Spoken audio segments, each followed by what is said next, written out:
guys, இன்னைக்கு நம்ம 2023 release ஆன மர்சி ரோட் அப்படின்ற த்ரில்லர் கிரைம் மூவி தான் பார்க்க போறோம். இந்த படத்தோட ஒன்லைன் என்னன்னா, மகளுக்கு நடந்த மோசமான விஷயத்த கேட்ட ஹீரோ கொந்தளிச்சு அந்த விஷயத்த சரி செய்யறதுக்காக கார் ஓட்டிட்டு போறாரு. ஒரு பயங்கரமான விஷயத்த பண்றாரு. அதை பண்ண பிறகு அங்க இருந்து தப்பிக்க முயற்சி பண்ணும்போது அவரோட பொண்ணை வேற யாரோ ஒருத்தன் கிட்னாப் பண்ணிட்டார். யார் அது கிட்னாப் பண்ணாங்க? கடைசியில ஹீரோ அந்த பொண்ணையும் அவர் மாட்டிக்கிட்ட அந்த பிரச்சனை இருந்து தப்பிச்சாரா இல்லையான்னு சொல்லி அந்த காருக்குள்ளேயே நொடிக்கு நொடி ரொம்பவும் விறுவிறுப்பா பரபரப்பா எடுத்துட்டு போய் படத்தோட ரெண்டுல ஒரு வித்தியாசமான ட்விஸ்ட் வச்சிருப்பாங்க. சோ டக்குன்னு கதைக்குள்ள போனா வாங்க, நீங்க பாத்துறது வாய்ஸ் மூவி ஷார்ட்ஸ். மறக்காம சப்ஸ்கிரைப் பண்ணுங்க அண்ட் பெல் ஐகானை கிளிக் பண்ணுங்க. படத்தோட ஸ்டார்டிங்ல இருட்டான ஒரு இடத்துல ட்ரக் நிறுத்தப்பட்டு இருக்கு. இப்போ ஒருத்தர் வேகமா பதட்டமான காருக்குள்ள ஏறாரு. இவதான் நம்ம படத்தோட ஹீரோ. இவர் பேரு டாம். டாமும் பின்னாடி திரும்பி பாக்குறாரு. யாரும் நம்மள பாக்குறாங்கன்னு சொல்லி காரை ரிவர்ஸ்ல எடுத்துட்டு வேகமா ஓட்டிட்டு போறாரு. சுத்தி முத்தி யாரும் ஃபாலோ பண்றாங்களா இல்லையான்னு சொல்லி பதட்டத்துல வேகமா ஓடுறவரோட முகத்துல ரத்தமா இருக்கு. அந்த ரத்தத்தை துணியால தொடச்சிட்டு வண்டி ஓட்டிட்டே போறாரு. ரொம்ப தூரம் ரோட்ல போயிட்டே இருக்கும் போது இப்போ பின்னாடி கார் ஃபாலோ பண்றவன் தெரியுது. பார்த்தா அது வேற ஒரு கார். இப்ப ஹீரோ அவரோட பொண்ணுக்கு கால் பண்றாங்க.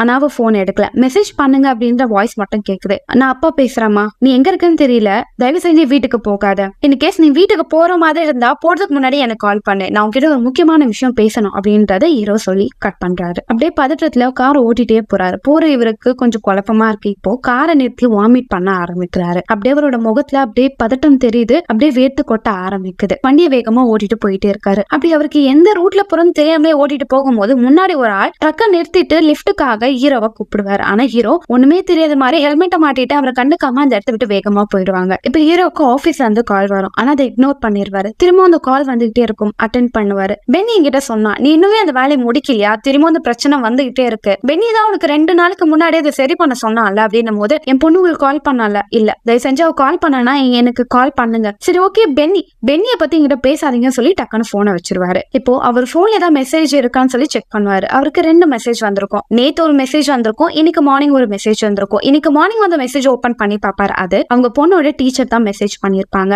உங்க பொண்ணு கொஞ்ச நாளா ஸ்கூலுக்கு வரதுல லீவ் போடுறா. இந்த விஷயத்த பத்தி அவங்க அம்மா கிட்டயும் அவங்களோட ஸ்டெப் ஃபாதர் கிட்டயும் நான் சொல்லிட்டேன். பட் இருந்தாலும் அவ லீவ் போட்டுட்டு தான் இருக்கா. அதனால இந்த விஷயத்த உங்ககிட்ட நான் சொல்றேன் போது டக்குன்னு மெசேஜ் டெலீட் பண்ணிடுவாரு. நேத்து வந்து மெசேஜ் ஓபன் பண்ணி பாப்பாரு. அந்த மெசேஜ் அவங்க பொண்ணு கிட்ட இருந்து வந்திருக்கும். அப்பா, உங்ககிட்ட நான் ஒரு முக்கியமான விஷயம் சொல்லணும், உடனே அதை பேசி ஆகணும். தயவு செஞ்சு நீங்க இந்த மெசேஜை பாத்தீங்கன்னா எனக்கு கால் பண்ணுங்கப்பா அப்படின்னு சொல்லி ரொம்ப சோகமா பேசியிருப்பா. இதை கேட்ட அவருக்கு ரொம்ப கஷ்டமா இருக்கும். அவங்க பொண்ணோட போட்டோவை பாப்பாரு. பார்த்துட்டு அவங்க பொண்ணு கால் பண்ணுவாரு. ஆனா அவ போன் எடுக்கவே மாட்டா. இப்ப அவங்க பொண்ணுக்கு திரும்பவும் கால் பண்ணுவாரு. நான் இன்னைக்கு உன் ஸ்கூலுக்கு போனேன், நீ லீவ். உன் ஃப்ரெண்டு சாரா கிட்ட பேசினேன், எனக்கு தெரியும், அவ என்கிட்ட அந்த போட்டோவை காமிச்சிட்டா. நீ ஒன்னும் பயப்படாத, இது உன் மேல தப்பே இல்ல. தயவு செஞ்சு தப்பான விஷயத்த பண்ணாத. நீ என்ன பண்ணாலும் அதுக்கு முன்னாடி எனக்கு கால் பண்ணி பேசு அப்படின்றத அவங்க அப்பா ரெக்கார்ட் பண்ணி அனுப்பிடுவாரு. இப்போ ரொம்பவும் பனிமூட்டமா இருக்கும். அவர் கார முன்னாடி என்ன வருதுன்றது அவருக்கு தெரியாது. அவரோட கண்ணாடியை தொடச்சுக்கிட்டே இருப்பார். இப்போ அங்க ஒரு ஸ்பைடர் வரும். அது ரொம்பவும் பாய்சன் ஆனது. அதை பார்த்து அவரும் பயந்து போய் நகராம இருக்காரு. இப்போ அவரோட மனைவி கிட்ட இருந்து கால் வருது. பைத்தியமா, நீ திரும்ப குடிச்சிட்டியா, என் பொண்ணு எங்கடா வச்சிருக்க அப்படின்னு சொல்லி கோபத்துல கத்திக்கிட்டே இருப்பாங்க. இது நான் சொல்றது கேளு, எல்லாமே உன்னால முட்டாள்தான், உன்னோட புருஷனால வந்தது, அவன் என்ன பண்ணான்னு தெரியுமா அப்படின்னு சொல்லி இவங்க ஒரு கோபத்துல கத்துறாரு. பாரு,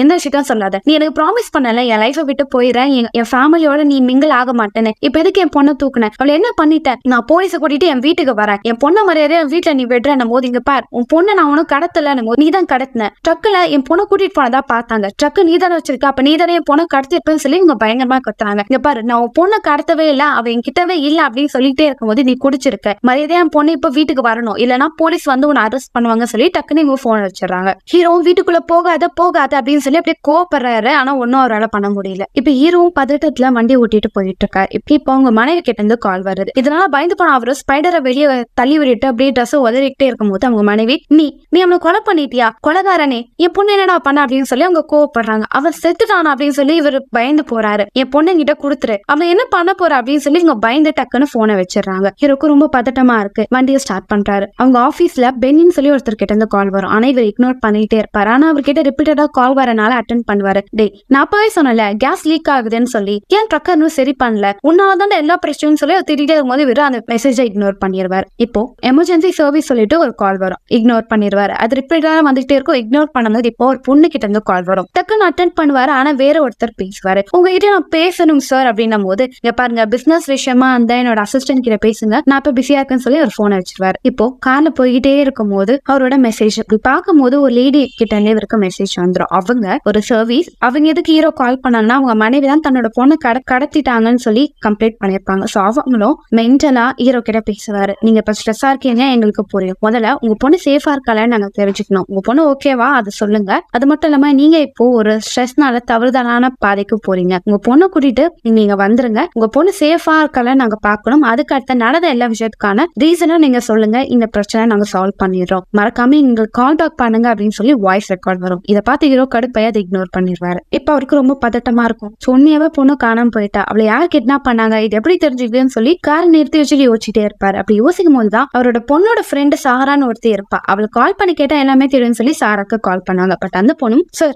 நீங்க எதுக்கு எனக்கு போன் பண்றீங்க, உங்களை தேடி இங்க போலீஸ் வந்துட்டாங்க, நீங்க என்ன பண்ணி வச்சிருக்கீங்க அப்படின்னமோ, இங்க பாருமா, இங்க பாரு, நீ பயப்படாத, என் பொண்ணை பத்தி எனக்கு சில இன்ஃபர்மேஷன் வேணுமோ நான் இதுக்கு அர்த்தம் எதுவுமே சொல்ல மாட்டேன், உங்களால நான் அதை மாட்டிப்ப போல, என்ன விட்டுருங்கன்னு போது, இங்க பாரு என் பொண்ணு ஆபத்துல இருக்கா, அவளை கடத்திட்டாங்க, எனக்கு எல்லாம் உண்மையும் தெரிஞ்சாகும் சொல்ல அப்படின்னு சொல்லி ஒரு கோவப்படுவாரு. அதுக்கு அடுத்த நான் மன்னிச்சுமா, உனக்கு தெரியும்ல ஒரு அப்பா பொண்ணு காண போன எப்படி பதட்டப்படுவாரு, அதனால தான் இப்படி பண்ணிட்டேன், என்ன மன்னிச்சிரு. உங்ககிட்ட நான் சில கேள்வி கேட்கணும். என் பொண்ணு லாஸ்ட் உங்ககிட்ட எப்ப பேசினான போது நேத்து பேசினா அங்கிள், அவங்க கிட்ட என்ன விஷயத்த சொன்னா, அவ என்னோட அப்பா இதை பண்ணிட்டாங்கன்னு சொல்லி அந்த போட்டோ காமிச்சா, நான் கூட அது உங்ககிட்ட காமிச்சினி, அந்த போட்டோ நீ வச்சிருக்கியா, இல்ல அங்கிள் நீங்க சொன்ன உடனே நான் அதை டெலிட் பண்ணிட்டேன், இந்த விஷயத்த பத்தி உன்னோட அம்மா கிட்டயும் இல்ல போலீஸ் கிட்டயும் சொன்னியா, இல்ல அங்கிள் நான் சொல்லல, தயவு செஞ்சு சொல்லணுமா, வேற என் பொண்ணு ஏதாவது உங்ககிட்ட சொன்னாலா, இல்ல அங்கிள் அவ லாஸ்ட் நான் என் அப்பாட்ட பேசணும் அப்படின்னு சொன்னா, அது மட்டும் இல்லாம இந்த போட்டோ விஷயத்தை யார்கிட்டயும் சொல்லக்கூடாதுன்னு சொல்லிட்டா. இதை கேட்ட அவரும், எனக்கு ஒரு ஹெல்ப் பண்றியா, என் பொண்ணு இந்த நேரத்துல எங்க இருப்பால யார்கிட்ட பேசிட்டு இருப்பான்னு உனக்கு தெரியுமா போது அவ யோசிப்பா, தயவு செஞ்சு சொல்லுமா, நீ சொல்ற விஷயத்த வச்சுதான் என் பொண்ணு என்னால கண்டுபிடிக்க முடியும் அப்படின்னும் போது, அவளோட பாய் ஃப்ரெண்ட், அவளுக்கு பாய் ஃப்ரெண்ட் இருக்காங்களா, ஆனா அவளுக்கு 12 வயசு ஆகுது.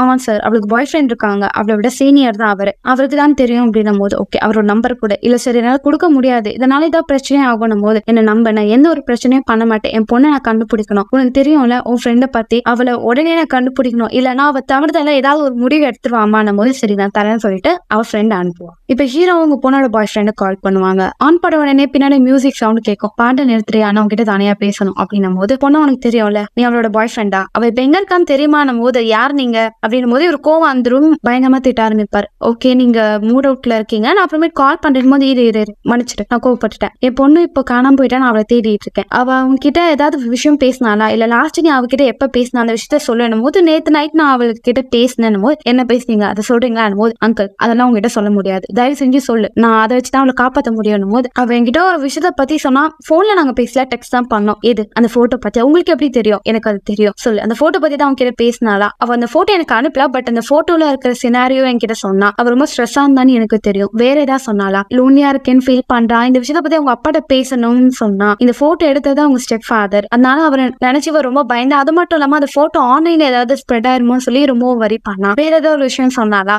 இல்ல அந்த போட்டோ பத்தி உனக்கு ஏதாவது விஷயம் தெரியுமா போது, இல்ல எனக்கு தெரியாது, பட் அவ சொன்னதெல்லாம் வச்சு பார்க்கும் போது எனக்கு செம்ம கோவம் வந்தது, உங்க ஸ்டெப் ஃபாதர் நான் பார்த்தேன்னா மூஞ்செல்லாம் பேத்துருவேன் அப்படின்னும் போது, அவ கோவப்படாத என் அப்பாட்ட இந்த விஷயத்த சொல்றா, அதுக்கடுத்து அவரே எல்லாமே பார்த்து பாருன்றத அவ சொன்னா, அதுதான் லாஸ்டா அவ என்கிட்ட சொன்னது, அவங்க மேல ரொம்ப நம்பிக்கையா இருக்கா அங்கிள் அப்படின்னும் போது, ஓகே என் பொண்ணு இன்கேஸ் உனக்கு கால் பண்ணா எனக்கு கால் பேக் பண்ணு அப்படின்னு சொல்லிட்டு ஒரு போனை கட் பண்ணிடுறாரு. இப்ப கார் ஓட்டிட்டே போகும்போது அவரோட பொண்ணு கால் பண்ணுவார், ஆனா அவங்க போனை எடுக்கல. என்ன மன்னிச்சிருமா, நான் நேத்து நீ கால் பண்ணதை மிஸ் பண்ணிட்டேன், என்னால எடுக்க முடியல, நீ என் மேல கோவமா இருக்கேன்னு எனக்கு தெரியுது, பட் நீ பண்ணது தப்புன்றதை நினைக்கவே நினைக்காத, நீ எது செஞ்சோ அது கரெக்ட் தான், நீ பயப்படவும் பயப்படாத, அப்போ உன் கூட இருக்கேன், உனக்காக நான் இன்னைக்கு பண்ண விஷயத்த நினைச்சு நான் பயப்படல, உனக்காக நான் எந்த லிமிட் வேணா நான் போவேன், உன்னை யாராவது டச் பண்ணாங்கன்னா உங்களை நான் சும்மா விட மாட்டேன் அப்படின்னு சொல்லி அவங்க அப்பா கோவப்பட்டு பேசுறாரு. உங்ககிட்ட மன்னிப்பு கேட்கணும், அம்மாக்கும் எனக்கும் நிறைய வாட்டி சண்டை வந்தது, நாங்க பிரிஞ்சுட்டோம், இப்போ நீ அந்த வீட்டுல ரொம்ப கஷ்டப்பட்டுட்டு இருக்கு, அந்த கஷ்டமான சுச்சுவேஷன்ல அப்பா அவன் கூட இல்ல, உனக்கு நடந்த விஷயத்த பத்தி உன் அம்மாக்கும் தெரியாது, நீ அந்த வீட்டுல நரக வேதனை அனுபவிச்சிருக்கேன், என்ன மன்னிச்சிருமா, அப்பாவுக்கு கால் பண்ண உங்ககிட்ட பேசணும் அப்படின்னு சொல்லி அந்த ரெக்கார்ட் அனுப்புவார். இப்ப அவரோட மெசேஜ் பாக்குறாங்க. அப்படி மெசேஜ் பார்க்கும்போது ஒரு அன்னோன் பர்சன் கிட்ட இருந்து மெசேஜ் வந்திருக்கும். அந்த மெசேஜ்ல நீங்க என்ன கிளைண்டா நடிச்சிருக்கீங்க, நான் கிளைண்ட் கிடையாது, உங்ககிட்ட ஒரு முக்கியமான விஷயம் பேசணும் போது மெசேஜை டெலிட் பண்ணுவாரு. ரெண்டாவது உங்க பொண்ணு கிட்ட அந்த மெசேஜை கேட்டு பார்த்து ரொம்ப அப்செட் ஆயிருவாரு. இப்போ அந்த அன்னோன் பர்சன் கிட்ட இருந்து ஹீரோக்கு கால் வந்துகிட்டே இருக்கும். ஹீரோ அந்த கால் அட்டென்ட் பண்ணுவாரு. கால் அட்டென்ட் பண்ணதுக்கு ரொம்ப நன்றி, உங்களை பத்தின ரகசியம் எனக்கு நல்லாவே தெரியும், நீங்க என்னென்ன பண்ணிட்டு இருக்கீங்கன்னதும் எனக்கு நல்லா தெரியும், நான் இப்போ உங்ககிட்ட சில விஷயத்த எதிர்பார்க்கிறேன், நீங்க அதை எனக்கு செஞ்சு தரணும் போது, யார் நீ, நான் அதுக்கு நீ கேட்கிற விஷயத்துக்குலாம் பதில் சொல்லணும், ஏன்னா நீங்க என்னோட வேலையில தெரியாம மூக்கால் நுழைச்சிட்டீங்க, உங்களால என்னோட பிளான் எல்லாமே ஸ்பாயில் ஆயிடுச்சு, என்ன சொல்றேன், உங்க மனைவியோட எக்ஸ் கணவர் தெரியும்ல, அவரும் நானும் ஒரு டீல் பத்தி பேசிட்டு இருந்தோம், நடுவுல நீங்க வந்தனால எல்லா பிளானும் ஸ்பாயில் ஆயிடுச்சு, இப்போ அதுக்கு நீங்க தான் எனக்கு பதில் சொல்லணும், உங்களை வச்சுதான் நான் எனக்கு தேவையான விஷயத்தெல்லாம் பண்ண போறேன் போது ஹீரோ கடுப்பாயிரும், போனை கட் பண்ணிடுவாரு. இப்ப திரும்ப ஒரு கால் வரும் அந்த சர்வீஸ்ல இருந்து. சார், நீங்க உங்க பொண்ணை வச்சிருக்கீங்க எனக்கு தெரியுது, மரியாதை உங்க பொண்ணை என்கிட்ட விட்டுருங்க, இல்லனா இதனால நீங்க பெரிய விளைவுகளை சந்திப்பீங்க போது என் பொண்ணு என்கிட்ட இல்ல, அவளை வேற ஒருத்தன் கிட்னாப் பண்ணிட்டாங்கன்னு சொல்லி ஹீரோ கத்துவார். ஆனா அவங்களுக்கு அது புரியாது. நீங்க எதுக்கு ஓடி போறீங்க, ஏன் இப்படி தவறான விஷயத்த பண்றீங்க, நான் என் பொண்ணை கடத்திடலாம், நான் ஓடல, அவன் என்கிட்ட இல்லவே இல்லைன்னு சொல்லி டக்குன்னு இந்த காலை கட் பண்றாரு. இப்போ திரும்ப அந்த அன்னோன் பர்சன் கிட்ட இருந்து கால் வரும். அவரும் ஒரு ஸ்டோரியை சொல்லுவாரு. நீ என்னோட விஷயத்துல தேவையில்லாம மூக்கணும் வளர்ச்ச, அது மட்டும் இல்லாம உன்கிட்ட ஒரு விஷயம் சொல்லணும், உன் பொண்ணு என்கிட்டதான் இருக்கா அப்படின்னு போது இருக்கும் வரும். என் பொண்ணு என்னடா பண்ண, என் பொண்ணு என்னடா பண்ணு சொல்லி கத்துவார். நீங்க கத்தி பேசுறதுனால எந்த விஷயமும் மாற போதில்ல, எனர்ஜியை சேவ் பண்ணுங்க. இது மாதிரி கத்துறதுனால நான் பயந்து உங்க பொண்ணு உங்ககிட்ட விட போறதில்ல, நான் சொல்ற விஷயத்த நீங்க பண்ணிதான் ஆகணும், என் பொண்ணை விட, இல்லன்னா என் பொண்ணு இருக்கிற மாதிரி ஏதாவது ப்ரூஃப் அனுப்பு, நான் அப்பதான் நம்பவே சொல்லி ஒரு கத்திட்டே இருப்பாங்க. பாருங்க, உங்க பொண்ணோட நம்பர்ல இருந்தானே நான் கால் பண்ணேன், அப்போ உங்க பொண்ணு என்கிட்டதான் இருக்கிறா. சோ இப்ப நீங்க என்ன பண்றீங்கன்னா, போலீஸ் கால் பண்ணும்போது உங்க பொண்ணு உங்ககிட்டதான் இருக்கான்னு நீங்க சொல்றீங்க அப்படின்னு சொல்லி ஒரு டக்குன்னு போனை கட் பண்ணிடுவாரு. இப்ப அந்த சர்வீஸ் கிட்ட இருந்து கால் வரும். அவங்களும், சார் நான் உங்க போனை ட்ராக் பண்ணிட்டு உங்களை நாங்க பிடிக்க போறோம், உங்க பொண்ணு எங்கிட்ட கொடுங்க, என் பொண்ணு என்கிட்ட தான் இருக்கா, என்ன நெருங்குனீங்கன்னா நான் என் பொண்ணு ஏதாவது பண்ணிடுவேன், நீங்க என்ன ஃபாலோ பண்ணக்கூடாது, எனக்கு ஒரு நேரம் தனியா விடுங்க, நானே என் பொண்ணை கூட்டிட்டு அங்க வந்துடுறேன் போது அவங்களும் அப்படியே நின்றுடுவாங்க. ஹீரோ கார் ஓட்டிட்டு வேகமா போற. அப்படி கார் ஓட்டிட்டு போகும்போது இப்போ ஒரு குழப்பமா இருக்கும், பயம் வந்துடும், காரை விட்டு வெளியே நின்று அழுக ஆரம்பிப்பாரு. இப்போ அந்த அன்னோன் பர்சன் கிட்ட இருந்து கால் வரும். சொல்லு, இப்ப நான் உனக்கு என்னடா பண்ணணும் சொல்லு அப்படின்னும் போது முதல்ல நீங்க காருக்குள்ள வரணும், காரை விட்டு வெளியே போக கூடாது. நீங்க எப்படி உனக்கு தெரியும், உங்களை பத்தியும் எனக்கு தெரியும், உங்களை சுத்தி நடக்கிற விஷயத்த பத்தியும் தெரியும், நீங்க நான் சொல்றதை ஃபாலோ பண்ணுங்க, நான் சொல்ற ரூட்ல காரை ஓட்டிட்டு போக நிறுத்தாம அப்படின்னும் போது இவர் கார் ஓட்டிட்டே போவாரு. அவர் லெஃப்ட் ரைட் அப்படின்னு சொல்லி ரூட் சொல்லிட்டே இருப்பாரு. இப்போ நீங்க லெஃப்ட் பக்கம் போங்க, எதுக்கு நான் சொல்றது கேளுங்க, லெஃப்ட் பக்கம் போங்க போது இவர் கரெக்டா கார் லெஃப்ட் பக்கம் திருப்பாரு. பார்த்தா இவருக்கு பின்னாடி போலீஸ் வரும், அவங்க வேற பக்கம் போயிருவாங்க. உனக்கு எப்படி இல்லன்னு தெரியும், உங்களை நான் ட்ராக் பண்ற மாதிரி போலீஸ் ட்ராக் பண்ணிட்டு இருக்கேன். இப்போ ஹீரோ, நான் என்ன செய்யறது, அடுத்து நான் என்ன செய்யணும் போது நான் சொல்றதை மட்டும் நீ ஃபாலோ பண்ணா போதும், இப்போ காரை ஸ்டார்ட் பண்ணு, போயிட்டே அப்படின்னும் போது கார் ஓட்டிட்டு போவாரு. என் பொண்ணு இருக்கிற ஏதாவது வீடியோ ஃபுட்டேஜ் அனுப்பு, நீ சொல்றது நான் நம்ப மாட்டேன், இங்க பாருங்க உங்க பொண்ணு என்கிட்ட தான் இருக்கா, இது மாதிரி ஹைப் ஆகாதீங்க, பொறுமையா இருங்க, நான் சொல்றத ஃபாலோ பண்ணுங்க, இதுக்கு என் பொண்ணு பிடிச்சி வச்சிருக்க, அவ என்னதான் பண்ணான்னு போது உங்க மனைவியோட கணவர் கூட நான் டிஸ்கஸ் பண்ணும் போது முதல்ல என்டர் ஆனது உங்க பொண்ணு, அவளால எங்களுக்கு பிரச்சனை அந்த ரெண்டாவது உங்களால. சோ நீங்க பண்ண தவறுக்கான பனிஷ்மெண்ட் உங்களுக்கு தரணும்ல, உங்களுக்கு கொடுத்தா அது பெயினா இருக்காது, உங்க பொண்ணை வச்சு அந்த பனிஷ்மெண்ட் உங்களுக்கு கொடுத்தா அது வழியா இருக்கும். சோ நான் சொல்றது எல்லாத்தையும் நீங்க ஃபாலோ பண்ணிட்டே இருக்கணும் அப்படின்னு சொல்லிட்டு ஒரு ஆடியோ அனுப்புறேன். அந்த ஆடியோ எல்லாம் உங்க பொண்ணு, நான் என் அப்பா கூட தான் இருக்கேன், தயவு செஞ்சு எல்லாம் இங்க வந்து போங்க அப்படின்னு சொல்ற மாதிரி இருக்கும். அந்த ஆடியோ கேட்டா ரொம்ப பயந்து போயிடுவாரு. இப்ப அந்த அன்னோன் பர்சன் கால் பண்ணுவாரு. அவர்கிட்ட ஹீரோ, என் பொண்ணு எங்க வச்சிருக்கேன் போது அவங்க பொண்ணு தனியா ஒரு இடத்துல வச்சிருக்கேன், அவளுக்கு 60 நிமிஷம் மட்டும் தான் டைம் இருக்கு, அந்த 60 நிமிஷத்துக்குள்ள நான் சொல்றத நீ செஞ்சனா உன் பொண்ணு உயிரோட இருப்பா, இல்லனா மத்த குழந்தைங்க மாதிரி உன் பொண்ணும் இறந்து போயிருவா. அதாவது இந்த டாஸ்க நான் நிறைய அப்பங்களுக்கு கொடுத்திருக்கேன், யாருமே வின் பண்ணதில்ல, நீ அதை வின் பண்றியா நான் பாக்குறேன் அப்படின்னு சொல்லி காலை கட் பண்ணிடுவாரு. இப்போ அந்த சர்வீஸ் வந்து கால் பண்ணுவாங்க. சார் உங்க பொண்ணு உங்ககிட்ட இருக்கான்னு சொல்லி ப்ரூஃப் அனுப்புங்க, அப்பதான் நான் உங்களுக்கு டைம் கொடுப்போம், ஏன்னா போலீஸ் வந்து உங்களுக்கு பிடிச்சிருவாங்கன்னும் போது அந்த அன்னோன் நம்பர்ல வந்து அந்த வாய்ஸை அப்படியே அந்த லேடிக்கு ரூட் பண்ணிடுவாங்க. அது ரூட் பண்ண உடனே கொஞ்ச நாள் கழிச்சு ஹீரோனோட, என்னது இது, என் பொண்ணு நீ தான் வச்சிருக்க, ஏன் இப்படி பண்ணு சொல்லி அவங்க கத்துவாங்க. அது மட்டும் இல்லாம அவங்க என்ன மன்னிச்சிட்டு, எல்லாம் உண்மையும் தெரிஞ்சிருச்சு, என் பொண்ணை பத்தி நான் அந்த போட்டோ பார்த்துன்னு, இங்க அங்க போலீஸ் இருக்காங்களா, இல்ல நான் வெளியே வந்துதான் பேச, இந்த போட்டோ பத்தி தகவலை யார்கிட்டயும் சொல்லிடாத அப்படின் போது என்ன மன்னிச்சிடு, எல்லாம் என்னதான் என் பொண்ணு எவ்வளவு கஷ்டப்படுவா, நான் அவங்கிட்ட பேசணும், அவங்கிட்ட போனை கொடுக்கும் போது இங்க பாரு பொண்ணு என்கிட்ட இல்ல, அவளை ஒருத்தங்க கடத்தி வச்சிருக்காங்க, இந்த விஷயத்த பத்தி யார்கிட்டயும் சொல்லாத, அவங்கிட்ட தான் அவன் பேசிட்டு இருக்காங்க, சொல்ற விஷயத்த நான் ஃபாலோ பண்ணேன்னா நம்ம பொண்ணை விட்டுருவாங்க அப்படின்னு ஹீரோ சொல்லும் போது இது கேட்டு அவங்க மனைவி, தயவு செஞ்சு என் பொண்ணை என்கிட்ட கூட்டிட்டு வந்துரு, அவ இவ்வளவு கஷ்டப்பட்டிருக்கா, அதை நினைக்கும் போது எனக்கு கஷ்டமா இருக்குன்னும் போது என் பாரு என் மேல நம்பிக்கை, அவளுக்காக நான் என்ன ரிஸ்க் வேணா எடுப்பேன், கண்டிப்பா என் பொண்ணை நான் வீட்டுக்கு சேஃபா கூட்டிட்டு வரேன்னு சொல்லிட்டு டக்குன்னு ஆடியோவை கட் பண்ணிடுவாரு. இப்ப ஹீரோ கார் டிரைவ் பண்ணிட்டே இருக்கும் போது திரும்ப அந்த அன்னோன் பர்சன் கால் பண்ணுவாரு. நீ எதுக்கு தேவையில்லாம ஒய்ஃபையும் அந்த பிரச்சனையில இன்வால்வ் பண்ற, நான் அவகிட்ட எந்த விஷயத்தையும் சொல்லக்கூடாது சொன்னல, ஏன் சொன்ன, நீ என்ன பண்ணாலும் உன்னை சுத்தி நடக்கிற எல்லா விஷயமும் எனக்கு தெரியும், அடுத்த வாட்டி இப்படி தேவையில்லாம நம்ம பேசுற விஷயத்த வேற யார்கிட்ட சொன்னா அதனால நீ மிகப்பெரிய பிரச்சனையை தான் சந்திப்ப, உன் பொண்ணு எங்கிட்டதான் இருக்கா தெரியும்ல அப்படின்னு சொல்லி அவர் மிரட்டும் போது ஹீரோக்கும் பயம் வந்துடும். பயந்துட்டு கார் ஓட்டிட்டே போகும்போது இப்போ அவங்க பொண்ணோட பாய் ஃப்ரெண்ட் கிட்ட இருந்து கால் வரும். அவரும் அட்டென்ட் பண்ணுவாரு. அவன் என்ன சொல்லுவான்னா, போலீஸ் வந்து உங்களை பத்தி எங்கிட்ட கேட்டாங்க, நம்ம 2 பேர் பேசின விஷயத்த சொன்னியா, இல்ல சார் நான் அதை சொல்லல, ஏன்னா எனக்கு உங்க மேல நம்பிக்கை இருக்கு, நீங்க உங்க பொண்ணை காப்பாத்துறீங்க, உங்களுக்கு ஹெல்ப் பண்ணுவேன், சொல்லுங்க நான் உங்களுக்கு என்ன ஹெல்ப் பண்ணணும், பொண்ணு ஒருத்தன் கிட்னாப் பண்ணிட்டா, அவன் நான் என்ன பேசுறேன் என்ன பண்ணாலும் அது கரெக்டா எஸ் பண்றான் போது ஒருவேளை அவர் உங்களை ட்ராக் பண்றாரு போல சார், உங்களுக்கு ஏதாவது வேற ஏதாவது இன்ஃபர்மேஷன் தான் அதை எனக்கு அனுப்புங்க, நான் அவரை ட்ராக் பண்றேன், சோ தட் அவர் எங்க இருக்காரு உங்க பொண்ணு எங்க இருக்கான்றதை நம்ம கண்டுபிடிக்கலாம் போது ஓகே என் பொண்ணு கிட்ட இருந்து ஒரு ஆடியோ வந்தது, அந்த ஆடியோ நான் உங்களுக்கு ஷேர் பண்றேன், உடனே அதை ட்ராக் பண்ணி சொல்லுன்னு சொல்லிட்டு அதை அனுப்பி வச்சிருவாரு. இப்போ ஹீரோ கார் ஓட்டியே போகும்போது இப்ப அந்த அன்னோன் பர்சன் கால் பண்ணுவார். எனக்கு உன்னை பத்தி நான் நிறைய விஷயத்த தெரிஞ்சுக்கணும்னு ஆசையா இருக்கு. உன்னை பத்தி நீ சொல்றியான் போது எதுக்கு, என்னை பத்தி எல்லாம் உங்ககிட்ட நான் சொல்ல விரும்பலன்னு போது, ஆனா எனக்கு உன் மேல இன்ட்ரெஸ்ட் இருக்கே, நான் உன்னை பத்தி தெரிஞ்சுக்கணும் அப்படின்னு சொல்லி பேச ஆரம்பிப்பார். இந்த அன்னோன் பர்சன் யாருன்னா ஆல்ரெடி அவரோட பணத்தை ஹீரோனியோட இப்ப இருக்கிற கணவர் கூட ஷேர் பண்ணி அந்த ஃபண்டை டபுள் ஆக்க முயற்சி பண்ணுவாரு. அந்த ஸ்டெப் ஃபாதர் வந்து பேங்க்ல ஏஜென்ட்டா வேலை பாக்குறாரு. சோ அப்படி கரப்ஷனை வச்சு பணத்தை நிறைய இவங்க யூஸ் பண்ணிட்டே இருக்கும் போதுதான் ஹீரோ வந்து அந்த ஸ்டெப் ஃபாதரை போட்டு தள்ளியிருப்பாரு. அதனால இவரோட பணமும் இவரோட நிறைய விஷயங்களும் போலீஸ் கிட்ட மாட்ட வாய்ப்பு இருக்குன்னு சொல்லி அதுக்கு பழி வாங்குறதுக்காக தான் ஹீரோவை இப்ப யூஸ் பண்ணிட்டு இருக்காரு. சோ அவரு உன்னை பத்தின விஷயம் எனக்கு தெரியாதுன்னு நினைச்சிருக்கேன், எனக்கு எல்லாமே தெரியும். 13 வருஷத்துக்கு முன்னாடி உன் மனைவி கிட்ட இருந்து உனக்கு விவாகரத்து கிடைச்சது, அது எதனாலையும் தெரியும். நீ அதிகமா ஆல்கோஹால் அடிக்ட் ஆன, உன் ஃபேமிலியை நீ ரொம்ப டார்ச்சர் பண்ண, அதனால அவங்க விட்டு நீ ஒதுங்கி போன. ஆனா நீ உன் போனா ரொம்ப நேசிக்கிறல, அதுதான் உன்னோட மைனஸ் அப்படின்றத அவர் பேசுவாரு. நீ இன்னுமே கோவக்காரன தானே இருக்கணும் போது, இல்ல எனக்கு கோவம் வராது, எனக்கு கோவம் வராதுன்னு சொல்லி பயங்கரமா கத்துவாரு. பார்த்தாலே தெரியுது உனக்கு கோவம் வரும்னா. உன்னோட பொண்ணோட போட்டோ விஷயம் எனக்கு தெரியாதுன்னு நினைச்சிட்டு இருக்கேன், எனக்கு அதுவும் தெரியும். நீ எப்படி அந்த போட்டோ மட்டும் எடுத்திருப்பான்னு நினைக்கிறேன், போட்டோட வீடியோவும் எடுத்திருக்கலாமே, அதை தாண்டி வேற ஏதாவது விஷயம் கூட எடுத்துக்கலாமே போது ஹீரோக்கோ வரும். அதை பத்தி பேசாதேன்னு சொல்லி கத்துவாரு. சரி, உனக்கான முதல் டாஸ்க் நீ என்ன பண்றனா, உன் மனைவியோட கணவரோட கேரேஜ்க்கு போய் அங்க இருக்க எல்லா பொருளையும் கொளுத்திட்டு வர. நான் சொல்ற நிமிஷத்துக்குள்ள நீ கொளுத்திட்டு வந்தா உன் பொண்ணு நீ காப்பாத்தலாம், சீக்கிரமா பண்ண. உன்னோட பொண்ணுக்கான நேரம் ரொம்ப குறைவா இருக்குன்னும் போது ஹீரோ யோசிப்பார். ஹீரோக்கு ரொம்ப பதட்டமா இருக்கும், என்ன பண்றேன்னு தெரியல. டைமர் அவருக்கு இல்ல. உடனே அவங்க மனைவி கால் பண்ணுவாங்க. மனைவி கிட்ட நடந்த எல்லா விஷயத்தையும் அவர் சொல்லுவாரு. போலீஸ் ஃபுல்லா சரௌண்டிங்ல இருக்காங்க, நீங்க வந்து உனக்கு ஆபத்து தான் போது எனக்கு ஒரு ஹெல்ப் பண்ண, பேசாம நீ அந்த கேரேஜ போய் கொளுத்திரு. ஆனா அங்க போய் எப்படி பண்றதுன்னு போது வேற வழியே இல்ல, நம்ம பொண்ணை காப்பாத்தனா நீ எனக்கு ஹெல்ப் பண்ணி தான் ஆகணும். நீ அந்த இடத்த கொளுத்திட்டு எனக்கு அந்த போட்டோ எடுத்து அனுப்பு, நான் அந்த அன்னோன் பர்சனுக்கு அனுப்பிடுறேன். சோ நம்ம பொண்ணை காப்பாத்திடலாம். சரி ஓகே, என் பொண்ணுக்காக நான் என்ன வேணா ரிஸ்க் எடுக்கிறேன், நான் அந்த இடத்த கொளுத்தி உனக்கு போட்டோ எடுத்து அனுப்புறேன். இப்போ ஹீரோ பக்கத்துல இருந்தா அந்த ஸ்பைடர் ஹீரோ கிட்ட வரும், அப்படியே கையில அப்படியே ஓரும். அவருக்கு ரொம்ப கடுப்பா இருக்கும். இப்ப அதை உதறி விட்டுருவாரு. கொஞ்ச நேரம் கழிச்சு ஒரு கோவம் அதிகமாகும். அதனால அந்த பூச்சி போட்டு சும்மா நசுக்கி தூக்கி போட்டுருவாரு.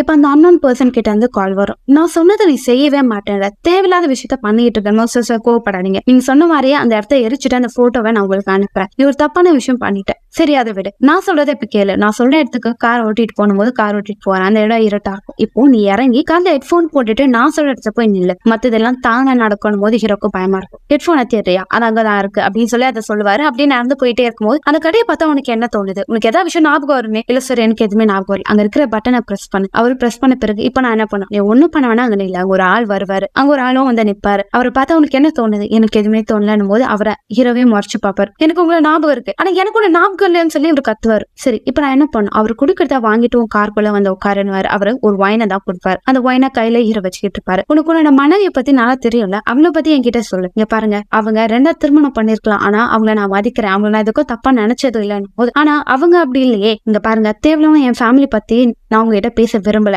எனக்கு என் பொண்ணு முக்கியம், அவளை என்கிட்ட கொடுங்க, அதுக்காக நான் என்ன வேணா பண்றேன் போது, சில விஷயத்துக்கு முன்னாடி ஒரு இன்சிடென்ட் நடந்ததே ஹோட்டல்ல, உனக்கு ஞாபகம் இருக்கான் போது அது பாஸ்ட், அதை பத்தி நான் பேசல அப்படின்னு சொல்லி ஹீரோ அதை அவாய்ட் பண்ணுவார். ஆனா அந்த விஷயத்தெல்லாம் பார்த்து ரொம்ப ஹர்ட் ஆனது யார் தெரியுமா, உன்னோட பொண்ணு. எனக்கு தெரியும் என் பொண்ணு தான் ஹர்ட் ஆயிருப்பா, இது எல்லாத்துக்கும் காரணம் என்னோட மனைவி, அவளதான் எல்லா பிரச்சனையும். அவ என்னை பத்தி என் பொண்ணு கிட்ட தப்பா சொல்லியிருக்கா, நான் ஒரு குடிகாரம் மோசமானவன் சொல்லி என் பொண்ணு கிட்ட இருந்து ஒதுக்காவ பாத்துருக்க அப்படின்னு சொல்லி ஹீரோ கோவப்படாரு. உனக்கான நேரம் முடிஞ்சிருச்சு, எனக்கு தெரிஞ்சு உன் பொண்ணு உன்னால காப்பாத்த முடியாது, தயவு செஞ்சு என் பொண்ணை காப்பாத்தும், அவ எனக்கு முக்கியம் அப்படின்னு சொல்லிட்டு இருக்கும்போது இப்போ காரை ஓட்டிட்டு போ, நான் மத்தத சொல்றேன். இப்ப ஹீரோ கார் ஓட்டிட்டு போவாரு. கார் ஓட்டிட்டு போகும்போது என் பொண்ணு எங்க இருக்கா, அவ சேஃப் தானான்னு போது அவ ஒரு இடத்துல இருக்கா, அந்த இடம் எப்படி இருக்கு நான் சொல்றேன், நல்லா கேட்டுக்கோ. ஆழமான மரம் இருக்கிற இடம், காத்து வீசும், அந்த இடத்துல சைலண்டா இருக்கும் அப்படின்னு சொல்லிட்டே இப்ப ஹீரோ கார் ஓட்டிட்டு போவார். கார் ஓட்டிட்டு போகும்போது இப்போ அவர் பிகினிங்ல ரோட்ல ஒருத்தர் பாத்திருப்பாரு, அவர் தாங்க நிப்பாரு. அவரும் தயவு செஞ்சு எனக்கு உதவி பண்ணுங்க, வண்டி ரிப்பேர் ஆயிடுச்சு, என்கிட்ட போனும் இல்ல, தயவு செஞ்சு என்ன கூட்டிட்டு போய் வெளியே விடுங்க, என் ஃபேமிலி கிட்ட பேச முடியல, நாங்க மாட்டிக்கிட்டேன் போது இதை கேட்ட ஹீரோ கண்டுக்காம அப்படியே வண்டி வேகமா ஓட்டிட்டு போயிட்டே இருப்பாரு. இப்ப கார் ஓட்டிட்டு போகும்போது ஹீரோக்கு அவங்க மனைவி கிட்ட இருந்து கால் வரும். அந்த கால என்ன ஆயிருக்கும்னா, ஹீரோனி அந்த இடத்த எரிக்கிறதுக்காக எடுத்துட்டு போவாங்க பெட்ரோல் கேன். ஆனா போலீஸ் அதை ஹீரோன்னு நினைச்சிட்டு ஷூட் பண்ணிருப்பாங்க. அதனால அவங்க ரொம்ப சீரியஸான கண்டிஷன்ல இருக்காங்க. பாத்தியா, இப்போ தேவையில்லாம பொண்டாட்டியே நீ கேஸ்ல மாட்டி விட்ட, இப்ப அவங்க ரொம்ப கஷ்டப்பட்டு இருக்காங்க. சரி, இப்ப என்ன பண்ண போற, உன் பொண்ணு காப்பாத்த போறியா இல்ல உன் மனைவி காப்பாத்த போறியா, சாய்ஸ் இஸ் யோர்ஸ். கத்த என்னால ஒண்ணும் பண்ண முடியாது அப்படின்னு சொல்லி போன் கட் பண்ணிடுவாரு. இதனால ஹீரோ கடுப்பாரு. தயவு செஞ்சு எனக்கு கால் பண்ணுங்க, என் பொண்ணை நான் காப்பாத்துவேன், என் மனைவியிட நான் ப்ராமிஸ் பண்ணிருக்கேன், அவளை நான் காப்பாத்தணும்னு சொல்லி ரொம்ப ஸ்ட்ரெஸ் ஆயிடுவாரு. அவ்வளவுதான், என் மனைவியும் இப்ப பிரச்சனை இருக்காங்க, என் பொண்ணையும் நான் காப்பாற்ற முடியல, இதுக்கத்த நான் வாழ்ந்து என்ன பண்ண போறேன்னு போது இப்போ அந்த அன்னோன் பர்சன் கால் பண்ணுவாரு. உன்னோட காரோட ஃப்ரண்ட் சீட்ல ஒரு பொருள் இருக்கு, அதை நீ வச்சிருக்க, அது உனக்கு தேவைப்பட்டா எடுத்துக்கோ அப்படின்னும் போது அதுல கண்ணு இருக்கும். என் பொண்ணை விட்டுருங்க, நான் உயிரை விட்டுறேன் அப்படின்னு சொல்லிட்டு கண்ணை அவர் தலையில வைப்பாரு. அவரை ஷூட் பண்ண பாப்பாரு. ஆனா அவருக்கு பதட்டமா இருக்கும். சரி, ஏதாவது பண்ணணும்னு சொல்லி அப்படியே குழம்பி போய் நிற்கும் போது இப்போ ஒரு விஷயத்த யோசிச்சு பாப்பாரு. ஹீரோனி பேசின விஷயங்களும் ஹீரோனி எங்க இருக்கான்றது சொன்னதையும் யோசிச்சு பார்த்தா ஹீரோட ஃபேக்டரியில தான் அந்த இடங்கள் இருக்கு. அப்ப அங்கதான் அவ இருப்பான்னு சொல்லிட்டு இப்ப காரை வேகமா ஓட்டிட்டு போவாரு. நல்ல ட்ரெயின் வரும், ட்ரெயினையும் தாண்டிட்டு வேகமா ஓட்டிட்டு போவாரு. பார்த்தா அங்க எக்கச்சக்கமான மரங்கள் இருக்கும். இந்த மரத்துக்கு என் பொண்ணு இருப்பா அப்படின்னு சொல்லி பதட்டத்துல எல்லா பக்கமும் தேடிக்கிட்டே இருப்பாரு. அப்படி தேடிட்டே இருக்கும்போது இப்போ ஜில்லுன்னு ஒரு மரத்துல இருந்து காத்து வீசிட்டே இருக்கும். இப்ப அவர் காரை பாக்குறாரு. காருக்கு பின்னாடி ஒரு பொண்ணை காப்பாத்தி கூட்டிட்டு வந்திருப்பாரு. இப்ப அந்த அன்னோன் பர்சன் கிட்ட இருந்து கால் வரும். நீ பண்ண விஷயத்தினால நடந்த கான்சிக்வன்ஸை நீ தான் ஹேண்டில் பண்ணணும். பொண்ணை காப்பாத்திட்ட, இப்போ நீ வேற ஒரு விஷயத்துல மாட்டலாம் போறேன்னு போது இருங்க. இப்ப போலீஸ் கிட்ட நான் தான் என் பொண்ணை கடத்தினேன்னு தகவல் கிடைச்சிச்சு, தயவு செஞ்சு என்ன காப்பாத்துங்கன்னு போது இப்ப அவங்க போலீஸ் வந்தா சத்தம் கேட்கும். இவரு போனை டக்குன்னு கட் பண்ணிடுவாரு. ஹீரோக்கு என்ன பண்ணதுன்னு தெரியாது. போலீஸ் ஃபுல்லா அந்த காரை சரௌண்டிங் பண்றாங்க. அது மட்டும் இல்லாம கண்ணை வச்சுட்டு ஹீரோவை போட்டு தள்ள ரெடியா இருக்காங்க. இப்ப ஹீரோ அவங்க பொண்ணை பாக்குறாங்க. இங்க பாருமா, அப்பா உனக்காக நிறைய விஷயம் பண்ணிட்டேன், உனக்கு இதுக்காக எந்த பிரச்சனையும் வராது, உன்னை சுத்தி இருக்கிற பிரச்சனைகள் இதோட முடிஞ்சிருச்சு, நீ இனிமே சேஃபா இருக்கலாம் அப்படின்னு சொல்றாரு. இப்ப காரை விட்டு ஹீரோ இறங்குறாரு. கன் சவுண்ட் கேக்குது. இப்ப அந்த பொண்ணு கண்ணை திறந்து பாக்குறா. கார் சுத்தி ரத்தமா இருக்கு. அதுக்கு தெரிஞ்சிச்சு அப்பா அந்த ஸ்டெஃபாதரை போட்டு தள்ளிட்டாரு. அன்னோன் நம்பர்ல இருந்து கால் வருது. அவரும் உனக்கும் எனக்கும் போன கான்வர்சேஷன் நல்லபடியா முடிஞ்சிருச்சு, நான் எதிர்பார்த்த விஷயமும் நடந்துருச்சு, இதுக்கடுத்து உன்னை டிஸ்டர்ப் பண்ண மாட்டேன் அப்படின்னு சொல்லி அந்த காலும் கட் ஆகுது. இதோட இந்த படத்தை முடிக்கிறாங்க. எப்படி இருந்துச்சு படம்? வித்தியாசமா இருந்ததுன்னு நினைக்கிறேன். அடுத்த ஒரு சுவாரஸ்யமான படத்தை நான் உங்களை சந்திக்கிறேன். Until then, bye bye.